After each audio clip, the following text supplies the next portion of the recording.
to the Cinementalists. Noun, plural. Definition, those whose love for movies runs so deep, they can't help but do a podcast about them. Hosted by Colton Robertson and Joseph George.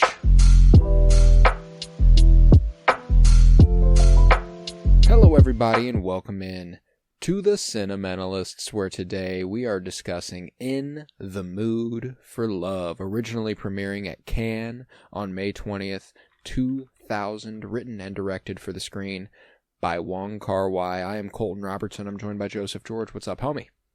Oh, what up, what up? Always a pleasure to be here. Oh, and it's always a pleasure to have you, and we've got a goodie on the docket today. In the Mood for Love. This was my third viewing of In the Mood for Love. I believe it was a first viewing for you, though, correct?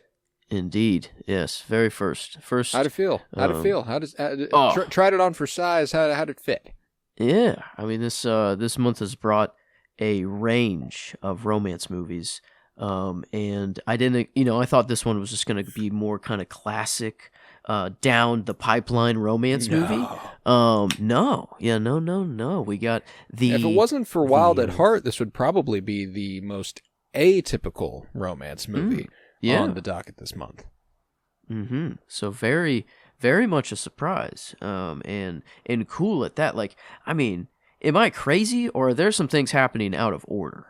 Sometimes, or like they play, like, it's rehearsal, but then it like, did that actually happen, like, for real? And then, there's a point in this movie that makes you question what has actually occurred. Yeah. Whenever they cut Big back time. to room 2046 and he's standing in the same spot that he was before she showed up the first time. Yeah. And you're like, wait, did he like imagine what would happen if she showed up? Or and don't get me wrong, like, when it comes to, I feel like it's almost arbitrary. One way or the other, it's like, okay, none of this happened. It's him imagining a life. He's a writer. He's doing a fantasy about what would happen if this occurred. This is a romance fantasy he's writing in his head, and that's all that we're seeing. Okay, cool. That could be the case. But the other option is that it all actually is happening, and it's inspiration for a story he is writing in that room. Which I think is the more likely option, especially given context. There's a sequel to this movie. It's called 2046.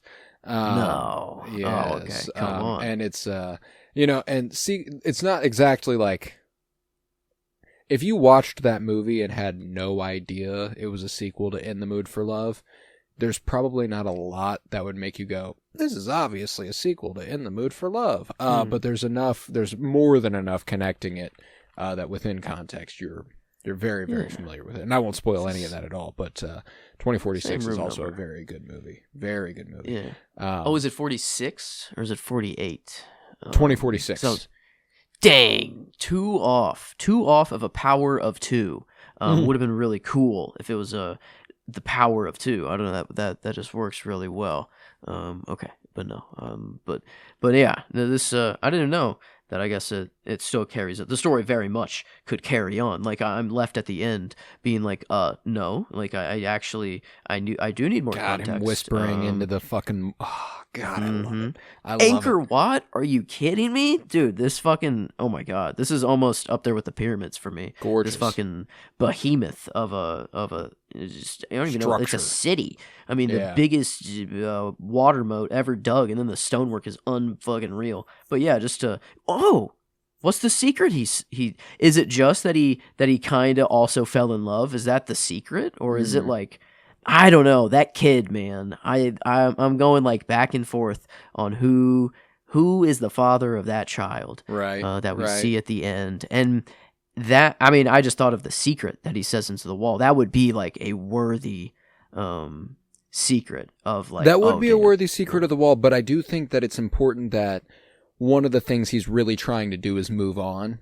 So I think him planting the secret of his love there is him leaving it behind, almost like this was something, it will never be again. I leave it here, and I'm gone. Because isn't there like a little title card? I also, sorry for everybody listening, I have seen the movie 3 times. However, we planned to record this episode a week ago today, so I watched the movie 8 days ago. Yeah, it's been a whirlwind. It has been quite the week. It's been quite the week. So regardless, yeah, that's isn't there a title card that's like that says something about how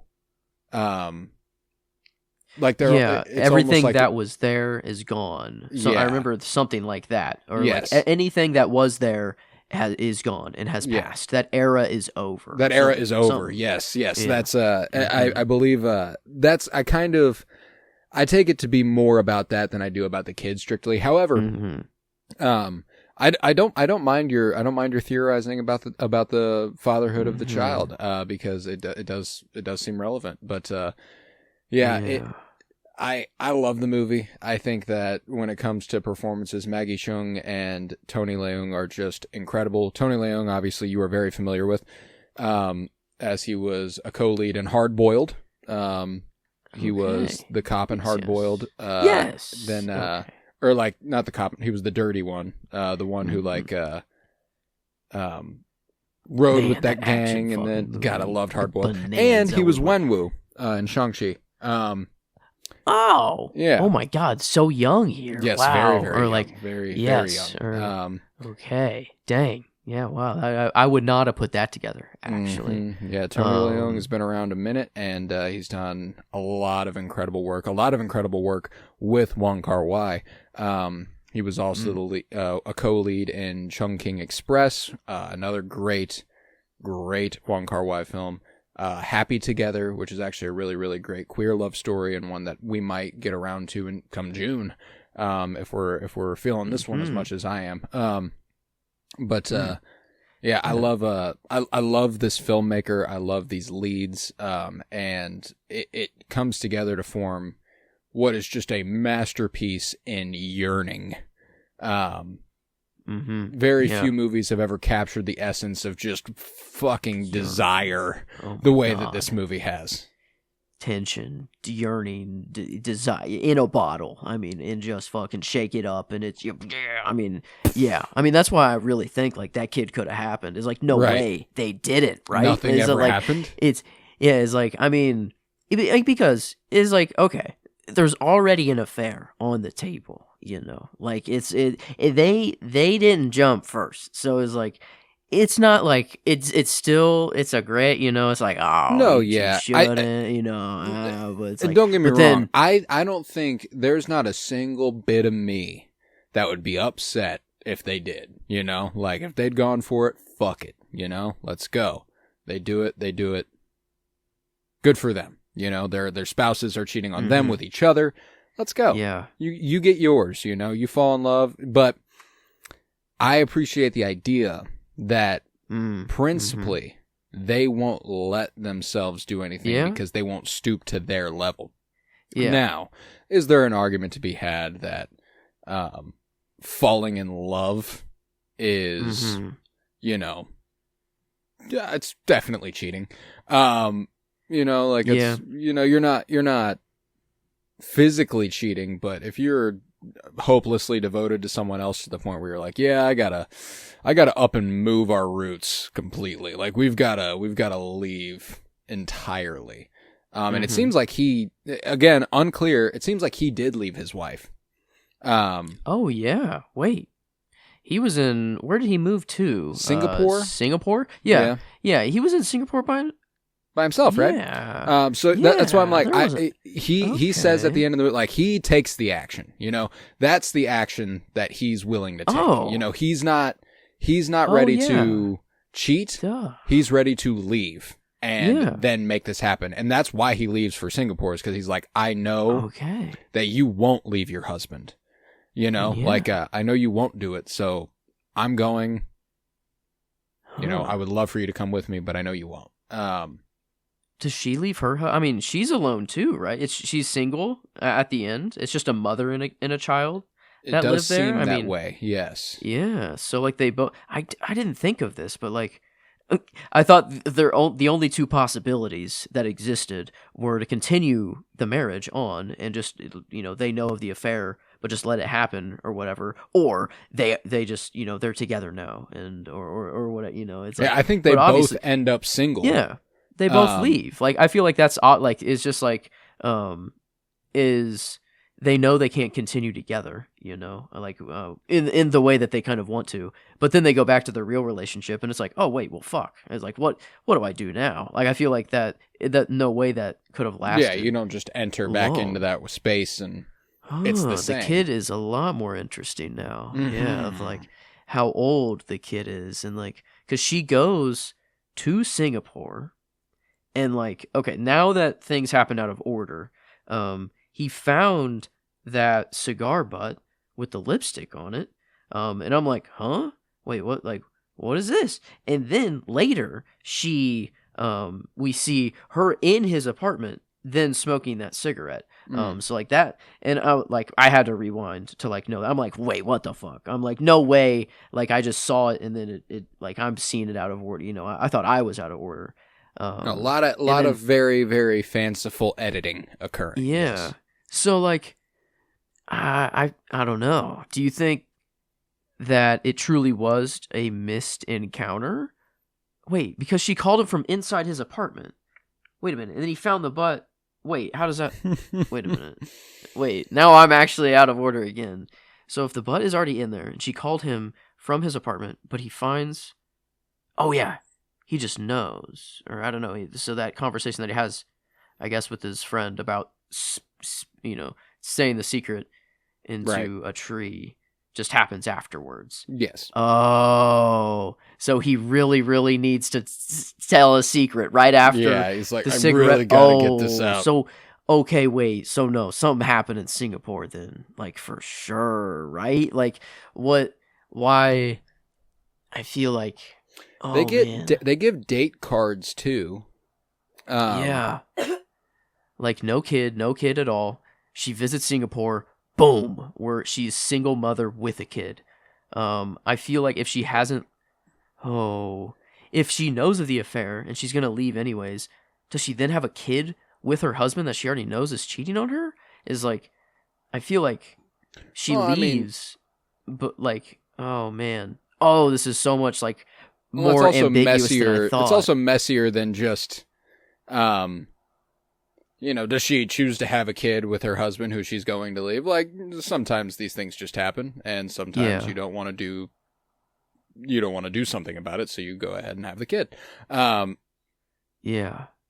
Oh man, it's crazy how like many different ways you can actually kind of view this, and it is like, I think a matter of like how much like faith or how much on principle you think they truly are, because I think at the like Chow has a friend that is, I don't know what the friend's name is, but kind of the guy that used to borrow $30 and he's kind of like, I'm not like that, he just kind of says like, I'm just not like that, like, and it just he feels, they both feel very principled, and like, even though they both know what they're doing, I think like very well, like they're both playing it off as like a rehearsal or like and everything of what's going to go down later. But I think they both fully know what's going on in the time, but they obviously have not brought it to the level that their spouses have. So like they still haven't done anything wrong, and it just so happens that like, damn, they fell in love, and that's I don't think that's like a guarantee, I don't think like if you're neighbors with someone and you find out that you're having an affair, with it's actually, this triangle happens. Yeah, it's not. It's actually very strange that the way it happens is almost because they try to find solace, like friendship, because they are both always alone because their spouses are always off cheating with each other. Yeah. So they start spending time together, and they're so wrapped up in perception and societal expectation that even though they are not the ones cheating, they sneak around like they are. Yeah. What will people say if they see us together? What will they think if we come home at the same time? What will they do if, but their spouses are cheating with one another. So it's, and they haven't let themselves, and again, I go back to that, I go back to the idea that I really just, I don't think that they did it. I think that the entire, it is, my bad. I didn't mean to make it like, I don't think that they consummated their love, as it were. Because I love there's an ambiguity for Tony Leung's character, where he's actually not entirely sure she feels the same way. You know, I'm pretty sure there's a line where he does expressly ask, basically, like, and I don't know, I never knew if my feelings were reciprocated. And obviously we know they were. And I guess that, you know, there doesn't have to be a physical expression of it. There doesn't, just because there is a physical expression of it doesn't mean that the love is there, strictly. But I do feel like he would have a better sense of that if there had been a physical, if they'd had sex. And I think that ultimately when it comes to almost the point of what they're playing with here, it is that restraint. You know, it is holding back. It is because they almost forfeited their right to happiness, even though they didn't have to. You know, like they could have done this. They could have ran away together, and they could have, you know, made their dreams come true, as it were. But why don't they? Almost. It's fuck. It's like I don't know what ending I actually want. Like, right. Because like they, you know, he's a writer, and it seems that he has like wasn't he writing something separate than like his normal job? Like this was that he was working on, like he had writer's block on something, I feel like I remember, and then like I'm pretty sure he's a beat writer, and he's trying to make his way into comic strips. Like he's trying to write martial arts stories. That's right. Yes. And like, is that what he normally does, like all the time, or no? That is not what he normally does all the time. He does work for a paper. He does work for a paper, if I'm not mistaken, but he does not have the privilege of being one of the writers for the comic strips. He's just I can't remember if he's an editor or if he's a beat writer or something, but he or a copier. Like he works for a paper. Another thing that's important is that this takes place in the 60s, which is arbitrary kind of to the viewer, but like does add a certain layer to the amount of jobs you can have at a newspaper. Because now it's just kind of like writer, and you know, and editor, not as many, because print journalism is basically fucking dead. But that is weird. So that's another thing. Is like he could have been working for a paper, and he could have not been a writer and wanted to be a writer. But I feel like for some reason he was a beat writer. But I mean, I think it was, you know, maybe writing for a newspaper, or like maybe I feel like the martial arts thing was kind of his like what he would truly want to write about. Yeah, 100%. That's that part I know for a fact, is that he was not doing that for the paper, and he wanted to do it for the paper. Yeah.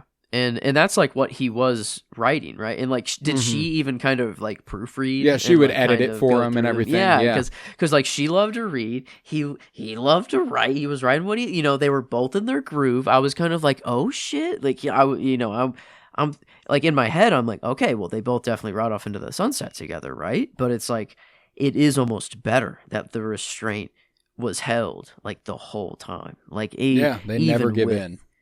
Oh my God, it's terrible, and they're so close to each other every time. Like she goes to Singapore, she's in his apartment, actually in his apartment, like for real. But then when he goes back to Hong Kong, it's not actually her apartment. You know, he goes just into his old place.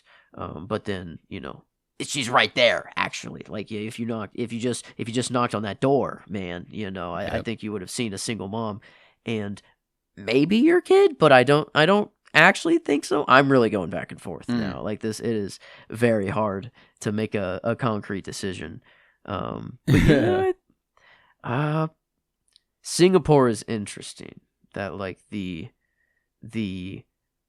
lipstick, I don't know. She was in there, and then I don't know, he goes to his friend, he's like, dude, you ever heard of this tradition where like, oh my god, where like you if you need to tell a secret and like you can't tell anyone? It's kind of like a weird thing to kind of bring up right after she visits Singapore. Another thing again that I think is important is that societally, again, and frankly still, it's not exactly acceptable to fall in love with somebody when you are in a marriage, so that is enough for as far as a secret that he needs to express that he can't let out. And he just and it's almost more for her than it is for him, because they I don't think he cares that much if people know what he's up to. It's always her. And it's always her who's like, what if they see us? What if this happens? And then whenever he starts to think that way, it's almost because he's looking out for her. Oh, you're right. I think there's literally a point where he goes, oh yeah, I didn't even think of that. Whenever he brings the umbrella to her, she's like, what if people see me with your umbrella? And he's like, oh yeah, how stupid of me. Damn. Everyone pays attention to exactly what umbrella I carry everywhere.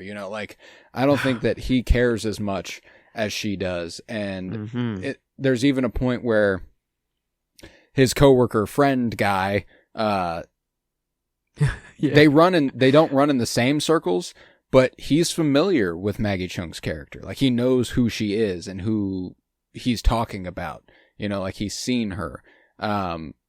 There's not enough degree of removal for him to be like, so I'm falling in love with my neighbor's wife, everyone knows who he's talking about if he says that. So I do think that when it comes to the secrecy of it, I think it is enough, beyond the child of it all. Yeah. I'm much more in the camp of full restraint, that isn't their kid, but the only I feel like she is single at the end, at least it seems that way. It's just a mother and her son, but like I feel like they both leave after, the tragedy is that they didn't really get together and he goes off to Singapore or whatever. Yeah. But like, what happens in that gap right there? Like that, I think, does he leave immediately when he's going to Singapore? Is that him leaving his wife there? Yeah, that is. Like, it's like, boom. Yeah, so I mean, I guess we know when I'm pretty sure he's like, I leave in 2 days. Yeah, or something like that. Like, he's like, I leave in 2 days. Yeah. That's when I'm going. So how long does she stay with her husband still? That's the part that's unclear. Yeah. Yeah, long enough to have a kid, though. And that's the other thing, too. Is it, again, I know I've seen the movie a few times, but it has been over a week since I watched it last. There's an implication that she's alone, but she was alone for most of the movie. Yeah. She would be, if her husband is away on business all the time, like he says he is, and I'm sure he sometimes is, obviously he did also cheat on her a lot. But I do think his job does genuinely take him out of town, and that is why he's able to cheat as freely as he does. Is there an argument to be made that she still hasn't left her husband? That she's not a single mom? I can't remember if there's like are there lines spoken with a neighbor who say, like, you're raising the kid on your own or something like that? Like, I think he brings her up, like, who's living there now, he says a mother with her that's right, kid, a her mother son. And her kid. Yeah, that's right. So like, it would just be weird to kind of like to not mention, just to say you're right. That's why I was like, I was looking for that detail, because I was like, I feel like there might be there might be a more hardcore implication, but I can't remember if it was just us watching and observing it. Yeah, you're neighbor. Right. There is definitely an implication there. So like, does she stay with him? Having a kid with him just seems actually unlikely. Like, kind of, and maybe it is society, like pressuring her into like keeping the marriage alive or whatever, and like having that kid. But like, I feel like maybe the marriage stays alive for a little bit, marriage in air quotes, but like, I don't know if it stays alive enough to have a kid together. And then, oh man, I'm going back and forth so hard because like I want this full restraint thing to kind of be there, but then like, this kid is kind of. It would have been more beautiful if it is his kid, and then he does knock on the door, and then does find her, and then they that's where I'm like, I think happen. because it doesn't happen, it implies to me that nothing ever happened. Like obviously their marriage was doomed to fail no matter what. Now, going off of kind of history, sometimes people have kids to try to save their fucking marriage. Like that is something that people do, which is dumb, but it is something that people do. And sometimes it doesn't work, like it would seem didn't work here. Oh man, I had no idea this movie would be this much of like a thinker, I am in like theory mode, almost for this movie, which is gnarly, and it was just so not what I was expecting at all. And then like this, is this a Spanish word? Like that is okay, is it quesas or what, like the song, the quesas, it sounds Spanish. It does sound Spanish in tone, but I don't know if it's actually quesas, if it's two words, if it's one word that's being spoken. Whatever that song is, I fucking love. No, there's a lot of really, really great music. The repeated music cue whenever they like brush shoulders and they're like walking by each other is really, really great. What genre is that? Like the just slow strum, like in it's not like jazz, but it's I don't know what to call it. It's just very the sensual. Anytime there's like the slow mo, I loved every time it did slow down, and like you really got to live with what was happening. It's like it's just at the beginning. I looked it up. Quizás is Spanish. Quizás. Okay. Quizás. It translates to maybe. Maybe. Quizás. Maybe. Huh. Like the way they kind of play with time and show things out of order, it does really make me wonder if like we are seeing things as they truly occur, or like what is rehearsal, what is actually occurring, what is like them, are they like also rehearsing in their head for what they would tell their actual spouse, what they would say, I don't know, like it feels like there's a lot of different layers that are going on here, but I feel like I kind of take the movie more at just like face value, like what I saw is what actually occurred. And even though it is a little out of order sometimes, there's also an argument to be made that I think a lot of the title cards and there's almost a certain retrospection of it, like almost it's being recollected by him, because I do think that the movie is largely through his lens. Yeah, true. And him being a writer too is a little. I do think him looking at like almost like it's him looking back and writing about it, which I do think sensationalizes things too. And I think that Wong Kar-Wai deploys a lot of really enigmatic slow motion and mise-en-scene, and he's just really, really capturing desire and the intimacy of that feeling, that oneness with somebody who you can't have. And they're like, and it's almost like there's this sheen of like, I love whenever he does this in movies. And if you watch more Wong Kar-Wai movies, you'll see it a lot. There's this visual effect that is almost like slow motion. And it is slow motion, but it almost looks like there's frames removed. I feel like there was a little bit. Yeah, there is a little bit of like that. Yeah. And there's plenty of it in Chungking Express and Happy Together in 2046. This is something that Wong Kar-Wai, in partnership with Christopher Doyle, a very usual cinematographer of his, it's something that they do a lot of. And it always works, and it almost always, for me, comes across as ethereal and unreal.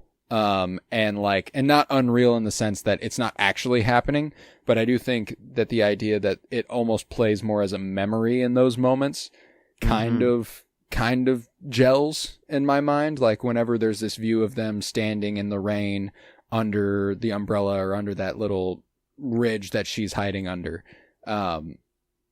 that's one of the moments, like you see it kind of go to that. And I feel like it's almost like it's cueing us in for the idea that he's remembering this almost. And again, that's entirely interpretational. Like it's not explicit by any stretch. But I do think a lot of the movie is him writing about it. At least that's how it makes me feel. And like, I don't know, it brings a whole new feeling to like the rehearsal. And like, is this just what he would want to have happened? Is he remembering on true events and writing about it in the future? Is it him writing about it in the time, in the very now of like, there's so many. Oh my God. Yeah. Like is that what he is also working on while they are having this emotional affair? You know, like I know he's showing her excerpts of something. Yeah, true. But is he also writing this? Oh, dude. I mean, what a movie. Like, what the heck? Like, what is this? It's romance for sure. Like, there's no doubt that it's a romance movie. Like, I don't even know what other genre do you give it. Like, no, it's a romantic drama. Yeah, like it's a romantic drama, and it's fascinating too, though, because it's almost like an anti-romance film because it structurally completely negates everything you understand about romance, and writing wise refuses to give in to what a typical romance would give into. It doesn't allow them to express their love. It keeps them restrained, and it does not give them a happy ending. Which obviously we've seen plenty of romance movies that don't give characters happy endings. But there's, I don't know, like it plays similarly to Past Lives in that way, where like it refuses to give you satisfaction. Which I really, really enjoy. I love when a romance movie does that. It's just like it's what most real life romances are like, which is, you know, want, desire, but a lot of situations end up being right person, wrong time, right person, wrong circumstance.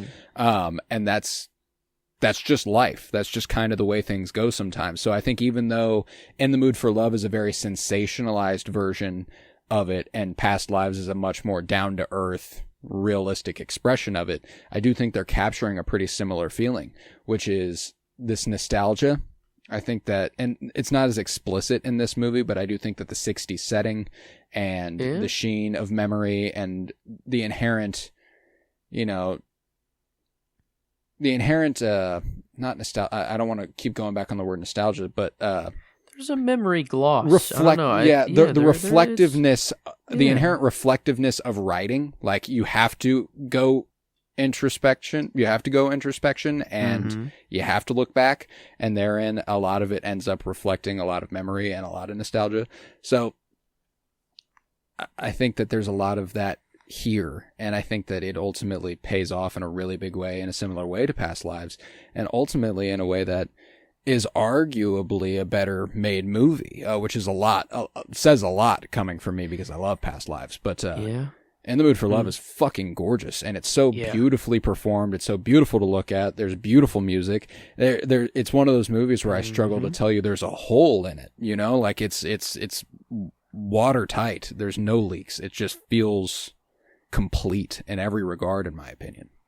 I mean, Wong Kar-Wai on the radar. That I mean, this is the one of one that I have of him so far. I mean, and but holy shit, great director. I mean, is this peak for him? Like, is this actually just his it's probably movie? My favorite of his.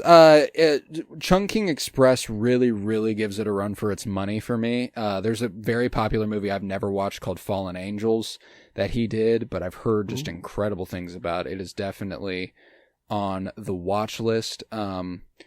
he did an English, an American English, and I don't want to say American, but English movie, led by Jude Law, or Jude Law's in it. It's called Blueberry Nights. That seems really, really intriguing to me. He's got a show on Criterion right now called Blossoms Shanghai, which seems dope. So there's a ton of Wong Kar on Criterion. Yeah, there's a few of them. There's a few of them.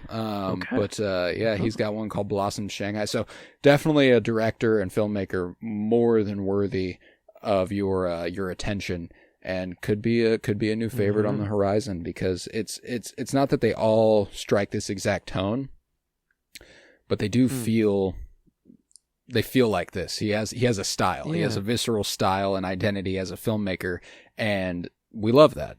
I know I do. I love whenever I can look at something and go, oh, he made this, or she made this, they made this. And it's, he's one of those guys. You watch Chungking Express, you watch Happy Together, you're going to know it's a Wong Kar-Wai movie. And it's really, really special filmmaker in that regard. And I always feel kind of pish posh, or I don't know how to explain this feeling of whenever I say this, but like this feels like a much more artful movie. Like this is more of a work of art rather than just a movie by itself. No, well, there's an entire genre of movies, or entire style of movies that people describe as art house cinema. You know, like it was made with the intention of almost feeling more like a museum piece than feeling like casual entertainment, you know, something that you are meant to study and look at and admire, and, you know, you're not just supposed to soak it in and let it happen, turn your brain off, you know, that's it. And this is an art house film. That's for sure. I think that there are different levels to this shit. There are different levels to everything, you know, like, all due respect, because what they're doing is perfectly valid. It's making a ton of money, and it's making a lot of people happy, and it always has. You're not going to catch me saying the Russo brothers are making the same type of movie Wong Kar-Wai is. You know what I'm saying? Like they're just not, and they won't attest to the fact that they are. You know what I'm saying? You know, like, and I won't. I'm not going to negate what they do as not art, but it's much more commercial art. You know what I'm saying? Like, there's something that's a lot more palatable and easy to take on, and that's, again, not an inherently negative thing, but it just means that there's levels to this shit, and there's even smaller gaps in that regard. You know, like Rob Reiner, who I viewed as an incredibly talented director, who did a lot of really incredible work. Princess Bride, When Harry Met Sally, Stand By Me, all these guys. You know, again, closer to Wong Kar-Wai than he is the Russo brothers, but he's not an art house filmmaker. That's not what he's going for. He's trying to capture a feeling and make people feel good, and that's all that was kind of all he was trying to do. You know, it does belong somewhere else. Like this is like I think it is just like when a director has such a distinct style, and like I haven't seen many of his movies, but like I feel like you did say, like you already feel it. You already know exactly what that's gonna feel like. And there's something to that, even though you are only one deep, that you can tell what that identity is. You can feel it. It comes through in such a visceral way that you understand what makes this filmmaker. You know what I'm saying? Like, it's something that's really fascinating about, like, even Celine Song, who has only done 2 films, and to go back to Past Lives as a comparison, Past Lives isn't something that I would call an art house movie.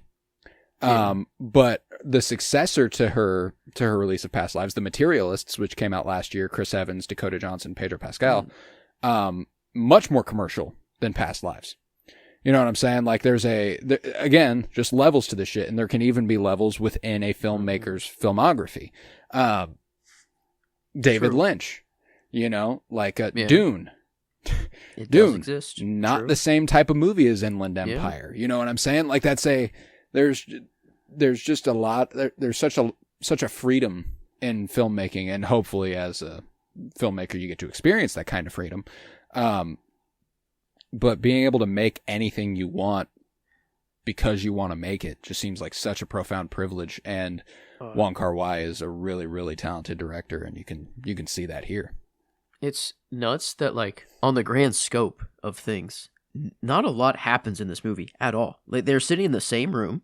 Like, it is the same two people. Like, really, we're in the same locations almost the entire time. There's nothing that actually changes. It's just like, but the wallpaper is so beautiful. The dresses, oh, dude, oh, come on. I mean, like, the number of dresses that we got to see as well was, oh my God, costume design, awesome. Production design. It's a gorgeous, gorgeous movie. And red curtains. Red curtains. I knew you'd love that. What the fuck? Love that. Yeah. I was like, oh, he's gonna be all over this Twin Peaks shit. And he pauses. He walks fucking out of his apartment, or out of the hotel stops room, mid-stride. And he stops, and it freezes. And I'm like, what the shit is going on? I'm like, wait a minute. Like, in what world am I watching the right show? Did I hit the right button? You know, am I actually in Peaks mode? No, but yeah, no. I mean, I think it is like everything. The dresses, the costumes, the I don't know, the furniture, the fucking music, everything goes together. Like everything. It's such a profoundly beautiful movie to look at, and that's something that I think you'll find again with like I watched Chungking Express for the first time within the last couple weeks, which is why it's really fresh on my mind and why I'm able to kind of reference it so immediately. Very similar kind of movie where, again, like you're describing, on paper, not a ton happens here. Mm-hmm. You know, it's all internal. It's all very intrinsic, and it's very self-evaluating and introspective, and all those pretty buzzwords.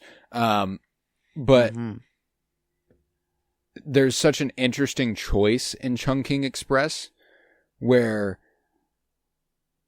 I almost don't even want to spoil it because it's so befuddling as a choice to do in a movie, in my opinion, that you almost kind of have to experience it yourself. And it's not an inherently good thing that it does. It's not an inherently bad thing it does. It's entirely up to you to decide whether or not you like it as a choice. I loved it. I thought it was a really, I was kind of getting to a point with a part of the story where I was like, man, how are we going to do this for 2 hours? And we just don't. It's just, that story just ends, and then there's another fucking story. And it's like, oh, okay, dope, you know, like, and then like, it seems like it's going to be really rewarding on rewatch too, which I can't wait to do. But it's like the concept of Inyan as a movie. Ooh. Which I know you'll love. That's all I got to say to sell. That's all you got. That's what I was exactly. You took the words out of my mouth. I'm like, that's it. You had and that's the essence of. I think this movie has a lot of that going for it too. You know, like what were we in a past life, and what will we be in the next life? And I think that this, in conjunction with 2046, kind of plays with that concept a lot. And it's so cool. It's like a sequel, but not really a sequel. It's like a. I kind of. It's definitely a sequel. Like it's definitely, but Maggie Chung, for example, is not in it. She's not in 2046, but it deals a lot with several women enter a science fiction author's life over the course of a few years. Mm-hmm. Okay. Yes. Is this another? Is it actually happening, or is he writing? Oh, 100%. 100%. The first scene of that movie is basically a 3-minute segment that is this whole movie. Oh. It's just like one story, like one short story. The short story version of this movie is like the first 3 minutes of that movie. And you're like, oh, okay, fuck yeah. And I mean, I might be exaggerating. I was really high when I watched it. It might be like 15 to 20 minutes, but it felt so fast because I've watched this movie. And I was like, whoa, this is just in the mood for love, isn't it? That's so crazy that like writer's inspiration, you know, the best thing they can pull from is just memory. If you actually got a love story, and you know, maybe you can put some you know, if you're inserting it into a martial arts story, whatever, you gotta whatever. But like if you're going from real memory, like the craziest thing is like that to everyone else that's reading it, they'll just think, oh wow, they came up with such a good love story, like what a good writer. But then there's one person in the entire world that would read it and be like, oh my fucking God. Is this fucking play about this me? This is us. Like, that is that it's only a singular person that would actually understand it and like know that it's them. And that's like one thing about love that I find to be like the most pure is like there are certain things that to everyone else in the world don't make sense or there's not even anything there, but for these two people alone it's there, and it'll always exist. Yeah, I feel like that was his, I feel like he did say he had writer's block or like that, or I don't know if it was exactly that or just that he wasn't going for it, he was just doing his job and not kind of going for anything above. And then like just to see, I don't know, like everything was just going so well. And then now that I'm at this point of like, no, like actually the best ending is not them together at the end, like him knocking on that door and just continuing life is like, it is actually like sweeter in such a weird way to like leave it in this time capsule or like in this perfect moment in time. And they both knew, they both held strong on their principles and moved on. But man, that's the thing, throw is that a wrench into things. I feel the child could throw a wrench into things, but also like we've talked about the concept of love a lot on this podcast and how in theory it doesn't really end. And whenever something doesn't give you, whenever you don't get closure, the way he obviously does not, and the way there's not a big blow up, there's not a fight, there's not this is the end of things because it has to be the end of things. This is the end of things because it is the end of things. There's no reason for it. It just is. Now, obviously there is the reason of like, she's not going to leave her husband. But it's not because of who he is. It's not because of something they've done. It's just, this is the life that we live. This is where I am. Again, to connect it back to past lives, this is the life that I'm in, and this is the life I'm supposed to be living. So this is where I'm at, and thereby he never gets any sense of closure. How much does he live in this story? How much does he compare any, three women enter a science fiction writer's life, and, over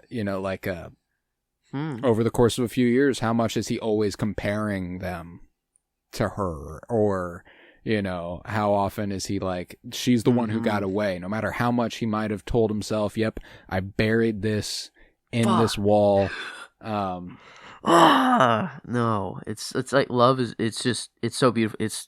But it's not, it's actually scary. It's scary as shit. It's like, it is, what the fuck? Like, I feel, love is not something, it should be infinite, but like, there's so many, I don't know, there's so many times where all of a sudden it's just not there anymore, and that's such a weird thing. That is why does that happen? What the fuck? Yeah, like I feel like I have the capacity to love like everyone, but then no, obviously that's not the, like, that's I can't even handle one person at a time. That's that to go on to 2 and 3, like that's just not possible. But like, and then to no, there's 8 billion of us, maybe even more. We don't even know anymore. I think we've lost count, truly. Which is kind of crazy. I just kind of trust whatever the figure they say it is. Like, there's no way for me to fucking know that, dude. Yeah, like, they just said 8 billion, I feel like a couple months ago, just out of nowhere. That just hit. Like, we just hit 8 billion, and then it's like, oh, I think it's at, someone was like, I heard 10 billion, or like, we might have actually crossed 10, and I'm like, okay, no, this is actually fake. I don't know what to believe anymore. I don't know how many people there are. Yeah, well, one person. For one out of all of those people, like, what the fuck? And that's the thing too, is that one of my favorite comedies of all time. It's a show. It's one me and Emily are actually rewatching right now, which is why I can reference it here. It's Broad City. So fucking funny. And never in a million years did anyone who's ever seen Broad City and In the Mood for Love think that I would bring up Broad City during a podcast about it. But there's a small moment in one of the episodes where one of the main characters, Alana, is babysitting an old acquaintance's kid, and she's like trying to mold his young mind, right? Like she's like, this kid is in danger of becoming a rich yuppie cunt, and I've got to make sure that he ends up being dope as fuck. So there's a point in the episode where, for some reason, the principles of monogamy come up, and someone says something about how, I think she says something about how she's in love with like 3 people right now. And the little dude's like, I thought you could only be in love with one person. She goes, don't let anyone ever tell you that that's the case. And it's played as a joke. And it's played as a funny moment, but she means it. And it's not something that, like in a monogamous society, we are very, very prone to believe that and trust that.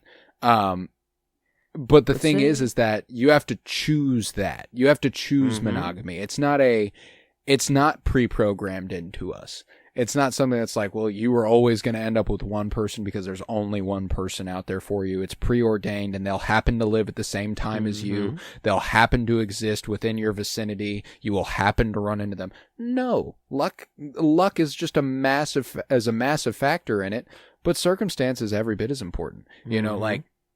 It's very real. I just watched Interstellar recently, and like their plan B was just a bunch of sperm, bunch of eggs, frozen. Let's population bomb. Let's do this shit, So let's say we're on a new planet. We got, let's just say out of nowhere, we got 100K humans. Boom, new planet. No rules, no past anything. Do you think we for real just pair up 1-to-1 and then that's it? That's all we do? That actually feels weird, which is kind of wild. That's so restricting. Yeah, it is. It is insane to think about. Like there's such a conservatism in that, and I don't mean that in the political agenda sort of sense. It's just so limiting, and again, I don't have any issue with it. I love the prospect of being monogamous. I love the prospect of having one person who is mine forever. Like we are equals.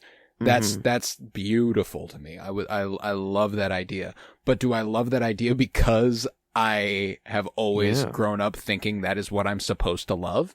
Or do I love that idea because I love that idea? You know what I'm saying? It is strange. I think what it boils down to me is that I feel like I can love just about anyone on the planet to a degree, obviously. And then there is only, I feel like, one that I would choose to actually have a family with, to actually settle down, to eventually have kids. I feel like that's a decision that it does go to one. I could never just be like, okay, I'm gonna have 3 kids at the same time right now. That feels wrong. But is like in a vacuum. We're not in this world. I'm not going to just have 3 relationships at the same time. This is not what I'm saying. But like in that weird other planet where we don't have the social rules, it feels. Well, and here's the other thing though, is that regardless of another planet with other rules and all that, like that is a thing people do here. That's true. You know what I'm saying? Like that's not exactly something that is unheard of, which is why I'm like,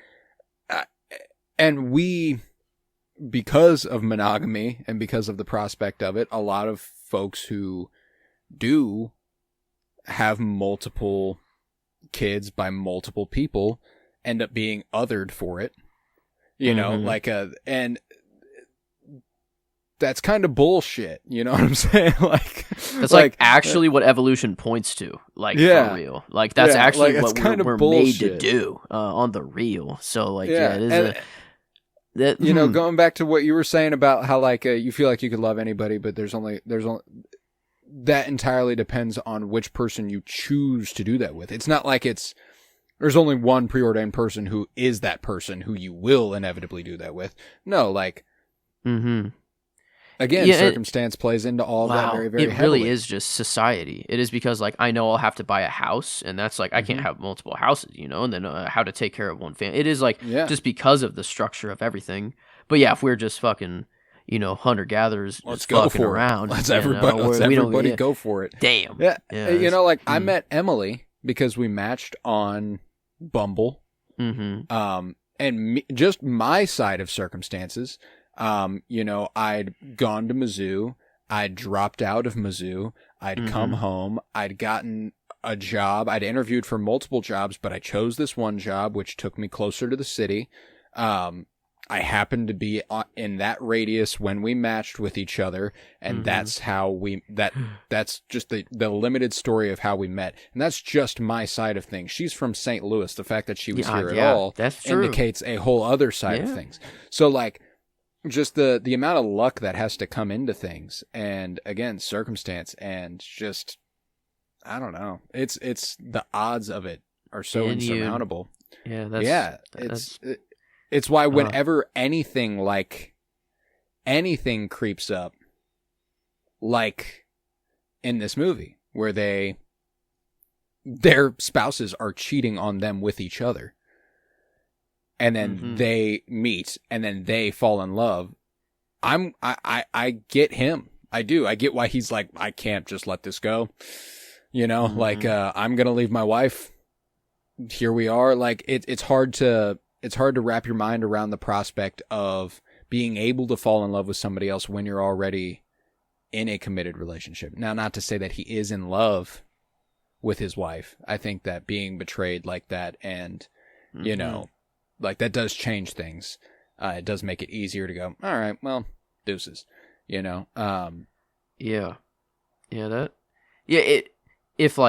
If this truly was just business trip, and the other affair wasn't in there, then, like, this movie, I feel like, it's still, I don't know. I feel like the restraint is still there. Like, there is still the romance is there, but it is. And there's still the restraint. It's actually arguably even more poignant that they would be restrained that way. Like, because, if that was the point of the movie, it would have been framed as they're always gone and they don't feel a responsibility to us and they don't feel like they should be around anymore. Like, they could be around, but they're not around. And, you know, so, like, it's their cheating is just almost a cherry on top for their circumstances, you know? Yeah. 'Cause, like, at first, like, before I knew that the affair was even going on, like the initial affair, I don't even know what to truly call the other. It's like, I don't emotional know. affair. Yeah. Like, it's but the real affair that's going on in the very beginning, before I knew that was even going on, they barely showed the other spouses at all. Like, in like, they actually like, never show their from faces the back. Yeah. So okay. So good. I don't think I'm like, maybe one time there was like a face, or like I don't know. No, they never show their faces. Yeah. Very specific choice. And that is like, I'm like, okay, well, I think I know who the love story is going to be between, you know, I know this is, you know, I'm coming in like, okay, well, these are the only two people that can, like, fall. Okay. So I thought that they would be they were the first affair that was going on. So, like, I didn't know of the other affair at first, you know, so it's like, okay, I'm thinking that this is like, they never give in. Like, they never actually give in. The only reason they ever actually talk is because they're like, so this is probably happening, isn't it? You know, like, yeah, the tie and the purse and like, so, like, oh, okay. They just continually pass each other. You know, like, that's all. They just continually see each other. They spot each other. They brush shoulders at the same place. They get food, and, you know, and they're like, hey, what's up? Bye. Deuces. All right. You know, and then one day they're like, shit. So, yeah, right. This is happening. Yeah. Wow. I love the scene. Whenever she gets trapped in his room, and she can't leave. And he has to, like, call in to work for her and all that stuff. Like, it's too good. They're playing Mahjong all night. Like the neighbors are. They love that game. Oh my God. The domino. Oh, Mahjong. There's a name. Okay. Yeah. I didn't know if they're like, I just saw, like, them shuffling dominoes, or like little, those are the Mahjong. Is that the actual, those aren't dominoes. They're just, fuck. I think there's an actual name for them, but I'm not sure. But no, that was, I don't know. My when I was home tiles? for break. Mahjong tiles? Yeah, that sounds right. My mother had a little cards night, or I thought it was cards, and then I just saw the dominoes that were actually being used, and I'm like, what the? I'm like, I don't know of many games that can be played with dominoes, actually. And then, like, I tried to look at it, or like, Mahjong seems sick. But these, these are just they're going on like 8-hour benders of games here. They're like, we're playing all fucking night. She's on an unreal run right now. Like, we're just gonna play 8 sick. rounds. They're like, do you fucking believe that? They're like, yeah, fucking right. Like, they're going all night. This shit is lasting. Actually, it's lasting till the morning. Like, they're staying up. We're not going to bed night. Tonight. We're running this mahjong shit into the ground. Like, chill, kind of. I mean, interesting living situation, like the apartment complex, and then like the is that like, what room were they playing in actually? Like, was that like a seemed like a commute. It's either one of their apartments or like a community room. Like, it felt like a shared kind of, like, for the floor, like a shared space. Almost. Yeah, like almost like a dormitory shared space, like that communal space that's at the corner of it was at the corner of my dorm. Yeah, and it's weird that, like, the shots it's always like through a doorway, or it's so tight, and like it feels like it feels like it should be claustrophobic, but it's like almost, it's not at all. Like, I don't feel claustrophobic at all. Like, it feels almost like I'm peering through kind of like a keyhole, or like I shouldn't actually be seen. I don't know. It did feel you're getting privy to something that you're not supposed to be a part of. It's very poignant. I love the way the movie feels, man, and it's God, it's special. It's a gorgeous movie. It's beautiful to look at. It's heartbreaking, which, I'm always gonna love. There's an interesting distance that isn't always the case with foreign films, but I'm almost so focused the first time I watch a foreign film that I can't cry. Yeah. Like, I have to focus on what they're saying, and if I cry, I can't see what they're saying. Yeah. No, this is a movie that upon rewatch, whenever he whispers into the tree, it really gets me. I don't know why. I love that moment. Fuck. Angkor Wat too. I was not expecting that. That was like, I'm like, yo. I'm like, wait. I'm like, it said like Cambodia, and I'm like, no fucking way. I'm like, I gotta make sure Angkor Wat's in Cambodia, right? Fucking look it up. The Google hits, and I'm like, fuck. I was like, let's fuck. I don't know why. It was just like that was. But now, upon rewatch, it is going to be totally different. And it is. Yeah, I think it is just a language barrier. We absolutely. It's nothing. Just can absorb English. Yeah, it's like you don't have to actually put too much thought into it. But no, like, when you have to read every single line of the movie, I think, and to say actually, there's not too much dialogue. Like, a lot of it's very it's very intrinsic. It's very It's just very performance based, and exchanged glances and lingering looks. It's really, really good, and like the hands being close and nearly touching each other and all that good stuff. Like, that's just that's what I fucking live for, man. I love that tension. It's so fucking wonderful, and I love it in movies, man. It's my favorite thing, and they just capture that vibe so beautifully. And yeah, I love it. I don't have much else to say about In the Mood for Love, but I am in the mood for love. You get me? I'm in the mood for more Wong Kar-Wai. Like, what?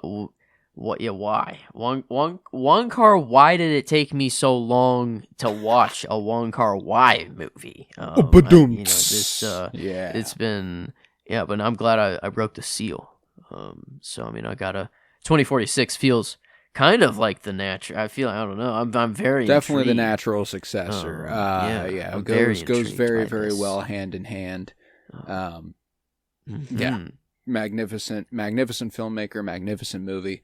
But I think with that, I can do some plugs. We can rate this movie on a scale of 1 to 10, and then we can get out of here. So keep on coming back to the Cinementalists. Leave a 5-star rate and review wherever you might be listening.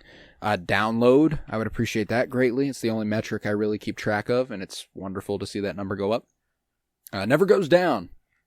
Gotta love that. Never goes down. If it went down, I think it would hurt my soul a little bit. But it doesn't go down, so that's wonderful. Just keep on downloading episodes, baby. Just keep doing it, because we'll be back next week with Moonstruck. And then in February, we will be hitting Black History Month with a bunch of films by Black filmmakers. Very, very excited for that. And we'll officially announce that lineup next week on the episode featuring Moonstruck, starring Cher, Nick Cage, Norman Jewison film. Great go. movie. Excited to hit that one. Nick Cage. Oh, I'm actually excited. The National Treasure Sandwich. Hits your eye like a big pizza pie. That's amore. It's very, very. He's going from Elvis to Italian. He's an Italian. Is he Italian here? Cher is. Cher is Italian. Okay. I can't remember if he is. Yeah, I think he is. I'm pretty sure he is Italian. He actually is Italian. He's in Francis real life? Ford Coppola. Yeah, he's Francis Ford Coppola's nephew. What the fuck? Wait, Yeah. you've probably told me that before. He's Francis Ford Coppola's nephew, Jason Schwartzman's cousin, Oh, Talia dude, Shire. Hollywood's too fucking weird. No, it's too. Yeah. What No, the hell? Coppola family is big. Damn. There's a lot of them. I feel like he's related very closely to Talia Shire, the Rocky actress. Wow, just everyone. Family tree. Wow, yeah, very Curious about it. Yeah, that's something we'll focus on next week a little bit. But yeah, Moonstruck next week. A lot to look forward to there, namely Cher. Nick Cage is also fucking phenomenal in that, though. Great movie. Super excited. We'll be doing that next week. We also have a Twin Peaks podcast called Fire Pod with me. We brought up David Lynch, as we are wont to do. We always love some David Lynch, and we are almost done with Twin Peaks. Fire Pod with me is coming to a conclusion within the next couple weeks, but it will be there forever. It's friendly to the first-time viewer and the rewatcher alike. If you've never watched the show, you should check out our show alongside it. And if you have watched the show, hey, you can dive in wherever you want, baby. Go ahead and check it out.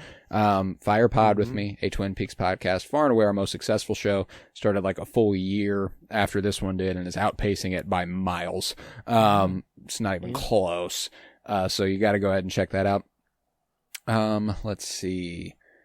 Geek with Me. Geek with Me is back, baby, as of this week, really. We are going to be discussing a Night of the Seven Kingdoms. Periodically, probably every week. We're going to pair it with a little bit of a talking point every week. And this week it's Kathleen Kennedy stepping down from Lucasfilm. The Star Wars Maul Shadow Lord trailer dropped. Maybe we got the recording in time to discuss that a little bit. There's a lot to look forward to. So Geek with Me is officially back in the swing of things, and it's all things geeky. All the nerd shit that you can think of, we're going to try to capture over there. So Wonder Man is coming up soon, the new Marvel show. Got that to look forward to, which actually looks pretty good. I love me some Yahya Abdul-Mateen, so there's that. We'll be doing that on Geek with Me. So, stick with us on all our shows. Leave a 5-star rate and review. Download wherever you might be listening. And let's rate In the Mood for Love. On a scale of 1 to 10, all of these abstract feelings that we've been putting out into the universe, assign them a numerical value. On a scale of 1 to 10, including 0.25 intervals, how do you feel about In the Mood for Love? This is an interesting one. It's, I guess, it's so artful and like art house that like it feels like a 10, but I don't know why there's hesitation to not quite throw it there. I think it's the lack of emotion. I think it is something that... maybe. Again, it's the inaccessibility of a film you don't speak the language of. I think that a rewatch would give you the opportunity to get it that high.